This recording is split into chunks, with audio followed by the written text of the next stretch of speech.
तकरीबन तकरीबन 24 घंटे से ऊपर का टाइम हो चुका है, लेकिन इंडियन मीडिया जो है अभी तक अपना रोने पर डटा हुआ है। एक चैनल पे तो ये तक कहा गया कि जब आप बड़े होते हो तो आपको सिखाया जाता है कि आप किसी भी टीम से हार जाओ, लेकिन पाकिस्तान टीम से मत हारना। लेकिन आप तो इतनी बुरी तरह हार गए।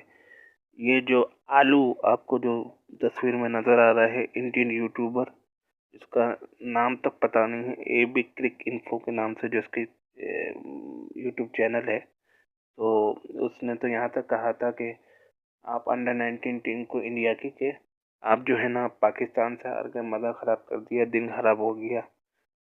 तो इनके इनके जो ये नौजवान बच्चे हैं, इनमें भी ये जहन साजी कर रहे हैं कि बस पाकिस्तान से नफरत। पहले इन्होंने बॉलिंग में, जब पाकिस्तान बैटिंग कर रहा था पहले, तो उन्होंने इनके बॉलर्स ने बदतमीजी शुरू की, फिर पाकिस्तान ने इसका भरपूर जवाब दिया। एक बात तो इसे साबित हो गई कि आईपीएल सिर्फ पैसों के लिए खेला जाता है और टैलेंट वगैरह ज़ीरो है इंडिया की तरफ से।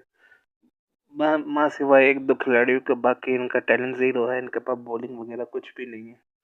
ये जो पहले माँ सदाकत ने साबित किया, फिर ये समीर मिन्हास ने साबित किया कि इंडिया के पास बॉलिंग डेप्थ नहीं है इंटरनेशनल क्रिकेट में, ना अंडर 19 लेवल पर।